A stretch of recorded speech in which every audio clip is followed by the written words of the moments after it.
do not want us to speak. Just let me think. I suspect even now, orders are being shouted into telephones, and men with guns will soon be on their way. It's Chancellor Sutler. Damn it. Why? Because while the truncheon may be used in lieu of conversation, words will always retain their power. Words offer the means to meaning. There is something terribly wrong with this country, isn't there? You designed it, sir. You wanted it foolproof. You told me every television in London. Cruelty and injustice, intolerance and oppression. And where once you had the freedom to object, to think and speak as you saw fit, you now have censors and systems of surveillance coercing your conformity and soliciting your submission. We need cameras. How did this happen? Who's to blame? Well, certainly there are those who are more responsible than others. They will be held accountable. But again, truth be told, if you're looking for the guilty, you need only look into a mirror. I know why you did it. I know you were afraid. Who wouldn't be? War, terror, disease.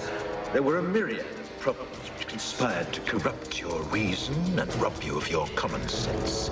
Fear got the best of you, and in your panic you turned to the now High Chancellor Adam Sutler. He promised you order, he promised you peace, and all he demanded in return was your silent, obedient consent. With vaccine delivery likely a few weeks away, the internet is flooded with dangerous misinformation. We're seeing misinformation spikes. It's spiked because people are uncertain, and people are taking advantage of the fact that people are uncertain. Claire Wardle has been tracking these inaccuracies since the very beginning of this pandemic.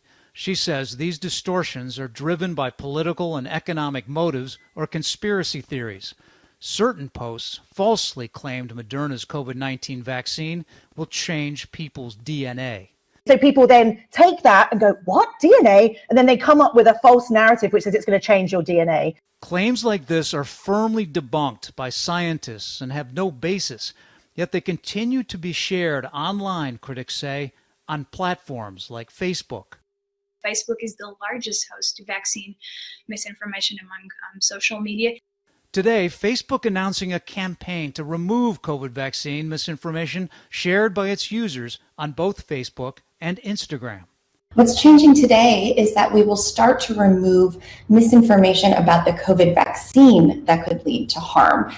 In an exclusive interview with ABC News, Vice President of Product and Social Impact, Naomi Gleit, says Facebook has long warned users of inaccuracies with banners on the site and has removed about 12 million misleading COVID-19 posts since March. But now it's actively searching for vaccine falsehoods. How do you make that determination that something should be removed?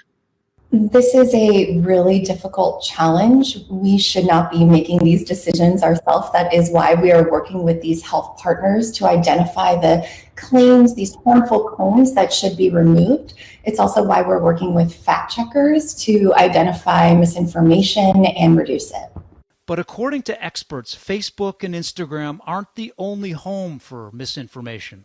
It's very easy to focus on Facebook and Twitter, and they're the platforms that are discussed a great deal. But actually, YouTube is a real problem. This video, for instance, has over 15 million views on this Joe Rogan podcast. Conspiracy theorist Alex Jones's invalid claims are going undisputed.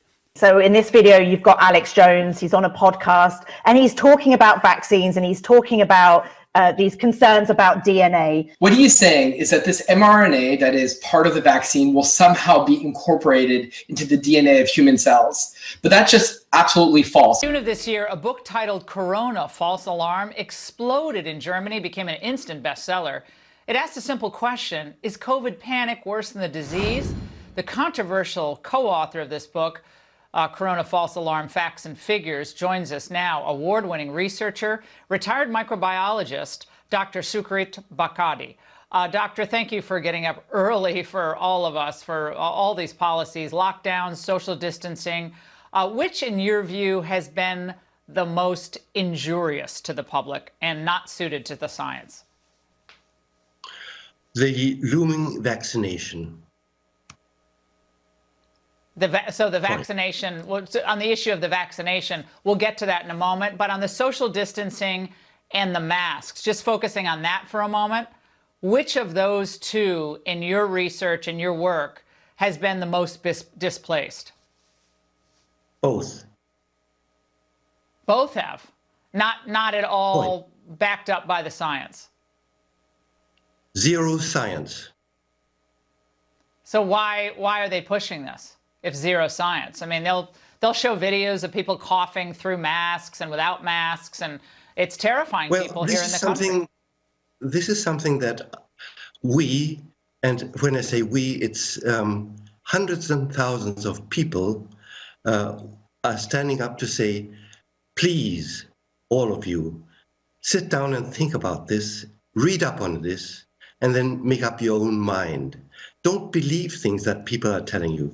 Think for yourself and come to your own conclusions. That is why we wrote this book, because all the arguments telling you why what you are doing is absolutely nonsense is in that book. And there's no question that is left open to you. All you have to do is go and read and think. And doctor, on the issue of the vaccine, tonight, Anthony Fauci on this network actually said that 75% of Americans are going to have to get vaccinated to reach what they call herd immunity. Do you buy that? What utter nonsense. I know that Dr. Fauci is a renowned immunologist, medical scientist and immunologist, but what he says has to be wrong. And this is also what we have taken great lengths to explain in the book. And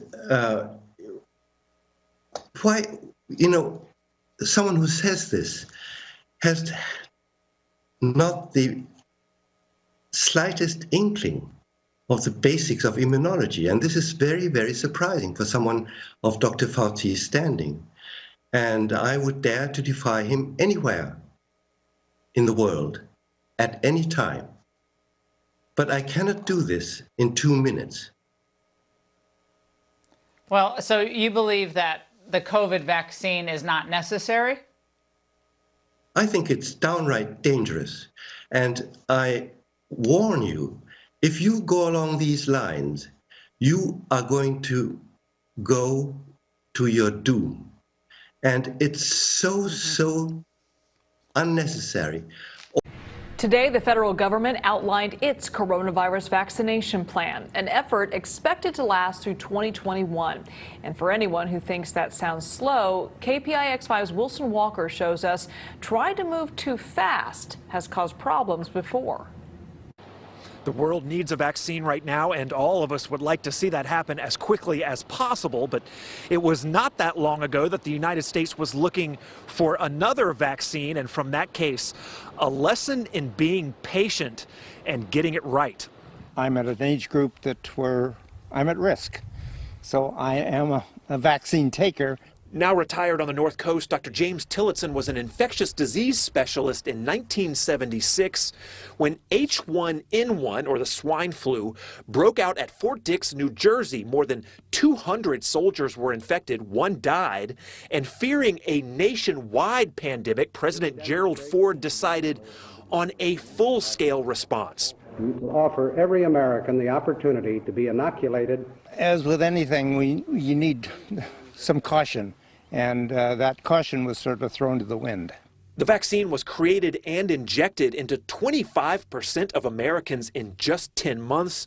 But by the fall, reports of side effects were coming in from across the country just as it became clear that the virus had never escaped Fort Dix. So despite the massive effort, get a shot of protection, the swine flu shot, Americans were left with a vaccine that had some side effects that were serious, and a vaccine that was, at that point in time, completely unnecessary. The program was shut down by early '77, but some point to the whole episode as one of the seeds for the modern anti-vax movement. You could point to it, yeah, sure. But, people that are anti-vaccines will point to anything, unfortunately. Tillotson says 76 is more a lesson in good, patient science, the kind of thing we need now. We need a vaccine. There's no question about it. We need a vaccine that's safe and effective. In Mendocino County, Wilson Walker, KPIX5.